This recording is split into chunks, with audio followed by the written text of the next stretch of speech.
Hey, this is Reverend Bill Ryan, and today is Wednesday, February 12th. And tonight I thought I would review a great movie I just saw the other day, Heretic, starring Hugh Grant and Sophie Thatcher.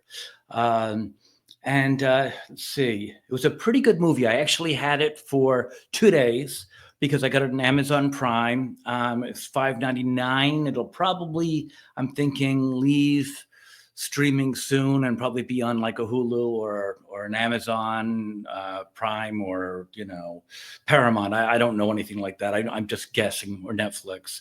Um, but anyway, I wanted to see it, so I paid the $5.99, and actually I liked it so much the first time. I watched it the second time, and the second time I was glad to watch it because I missed a lot of things in the first time around, which is actually pretty understandable because a lot of them are very, very subtle. You just see something and then you forget about it 5 seconds later. And then later on in the movie, it comes out and, you forget about it. So when you see it the second time, you're like, oh, yeah, yeah, yeah, that's why that happened. That's why that happened. Kind of makes sense. Um, anyway, this was directed by Scott Beck and Brian Woods. They're two directors who write together and direct together. Under their direction, I don't really see much that I felt like mentioning just because, they weren't really known. There's a movie called 65, which I think I heard of, and not much else. They were involved in writing A Quiet Place, First Day, I think, and there might have been the sequel to A Quiet Place that they did. I'm not sure both were. I thought I saw it in one of them anyway. Uh, but anyway, they did, I think, a very, very good job on this movie. I checked it out and it was profitable. I think it would only, I don't want to quote because I'm wrong, but I think it was something like only 10 million to make, and it did a lot more than that. So that's good for them if they pulled it off. Nice to see a little movie like this, as opposed to all those Marvel and Star Wars movies, which tanked. Well, basically, yeah, they took a dive and just tanked there.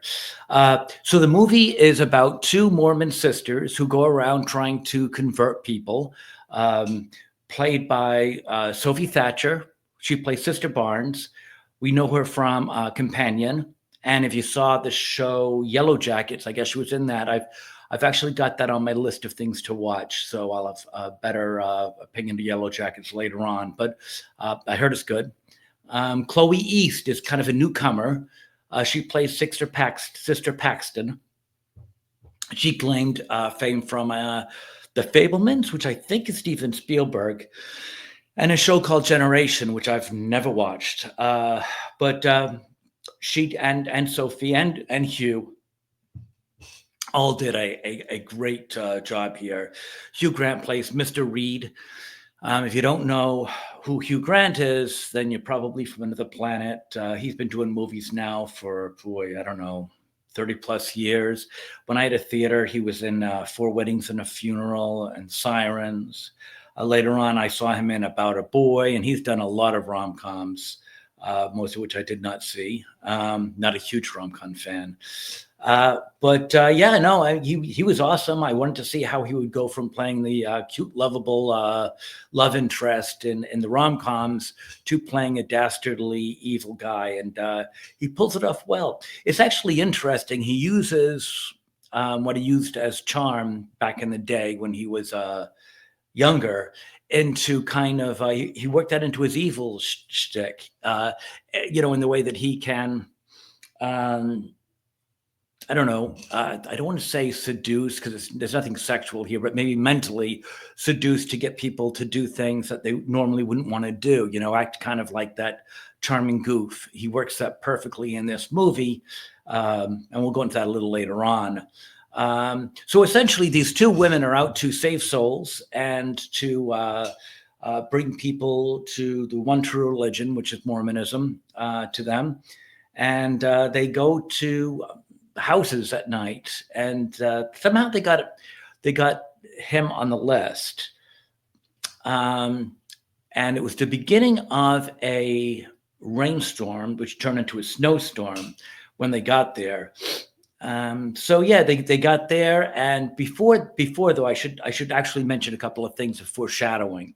At the beginning of the movie, the two sisters are talking again, Mormon sisters, not biological sisters, and they had an ad hoc conversation about, of all things, Magnum condoms, and they both seemed like they really, didn't know much about sex. You kind of got a feeling at least one of them, if not both of them, were just, playing, uh, dumb, that they probably were a little bit more knowledgeable about sex than they were leading on.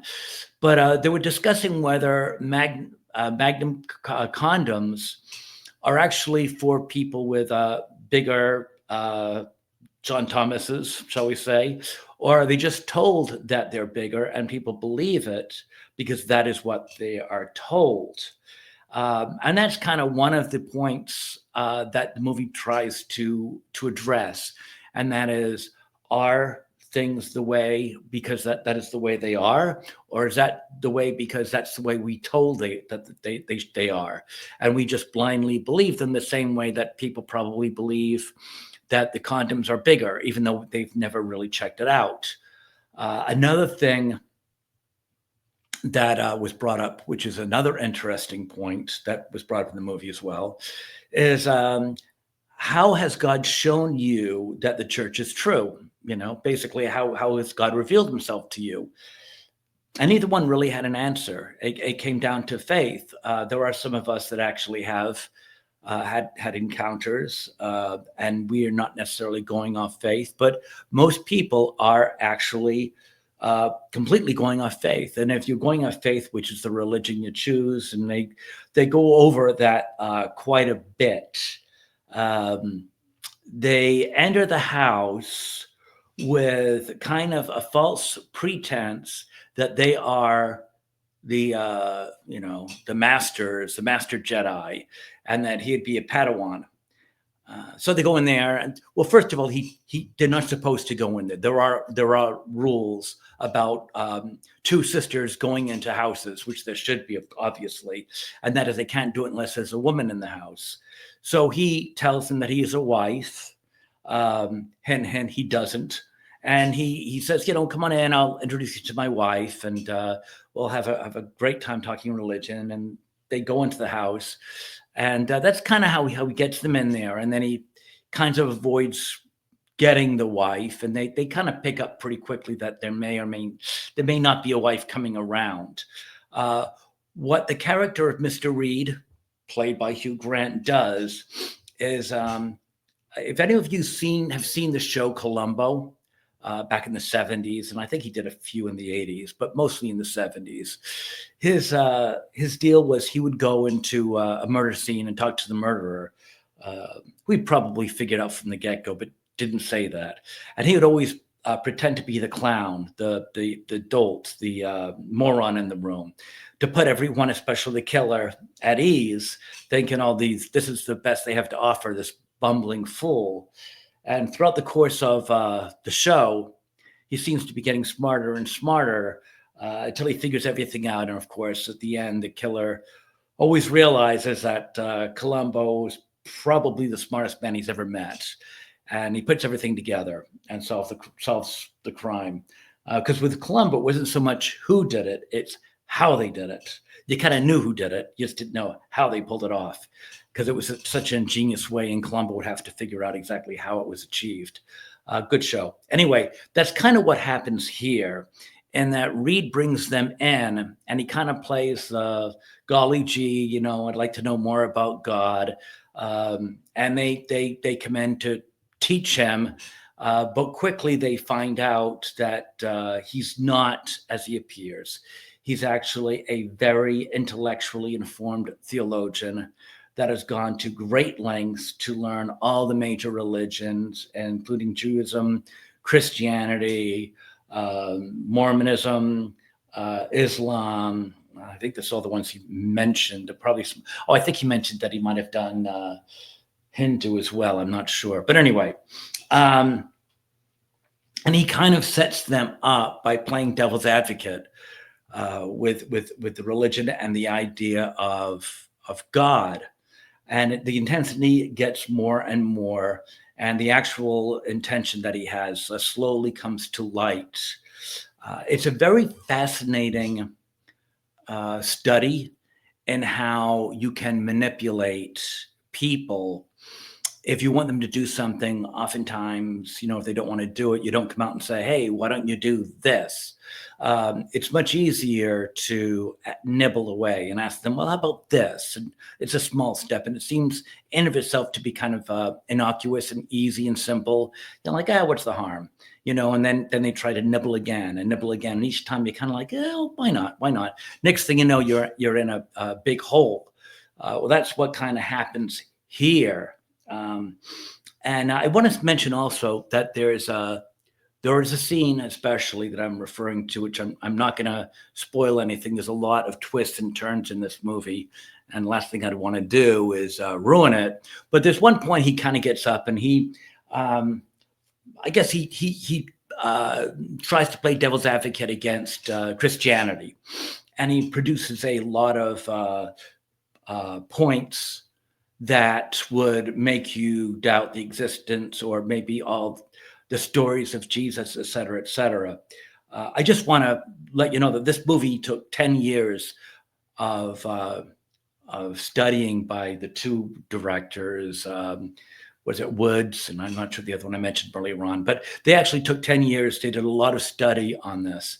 So I got to think they did this purposely, because there was far too much accurate information.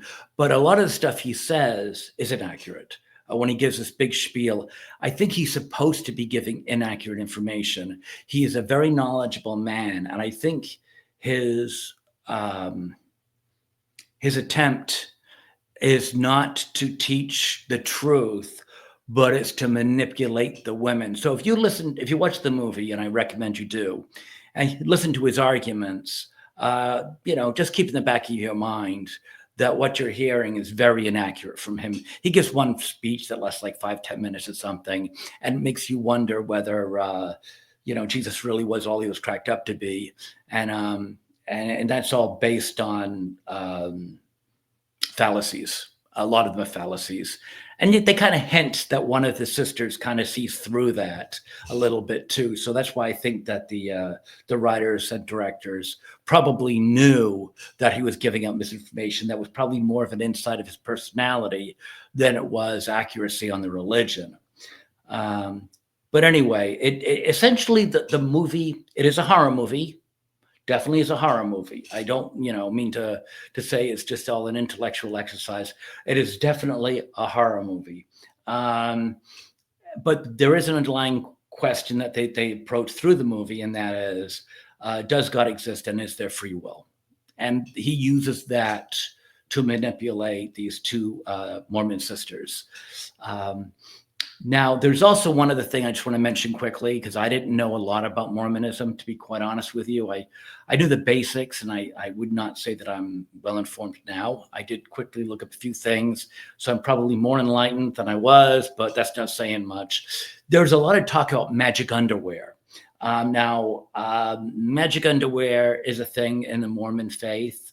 I didn't know about it. I didn't hear it. I did have to look it up, though, because, like I said, it's a theme. And apparently Mormons, and if anyone's out there that's a Mormon and I'm not accurate with this, I apologize. This is just my understanding of it.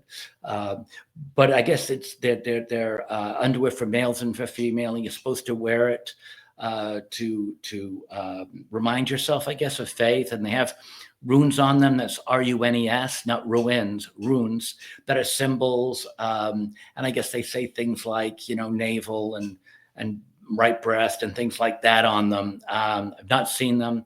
Again, this is just from a quick look up. So if I'm not 100% accurate with them, then I apologize. And the question that I read is that they're supposed to wear them at all times. One said, no, not when you make love or shower. And the other one said, no, you're supposed to wear them all times. I don't know what's accurate. I'm not going to pretend to know, but there is debate that I read on that. So there is that. As far as where I would rate this, I really liked it. It's right down my alley because of the theological aspects. So I would give this, I'd give this an 8.3 out of 10. Now IMDb gave it a 7, which for me is low, but I'm thinking about for the average person who doesn't have a love of studying theology and maybe Christianity or Jesus is not very close to you. You just want to see a movie. Maybe a 7.3, 7.4 would be closer to the average person out there. But if you do have an interest in religion, that's bonus, and I certainly did. My wife certainly does. So we really enjoyed it. Well, that's it. My advice to you is if it sounds like something, the ending, really quickly, the ending does not uh, let you down. It's a little too bloody. Like I said, this is a horror movie. I don't usually like bloody endings, but this is okay. I didn't have a problem with it. Horror movies do have blood, and I didn't think it was too much. But yeah, that's it. If you get a chance to see it, the Reverend Bill says, go right ahead. I hope you enjoy it. I hope you liked this video. If you do, please like, share, and subscribe to get the word out there. If you don't, then I'm sorry, but I thank you for your time, and maybe try again next time. I'll do a little harder or better. Thanks. Have a great night. Bye.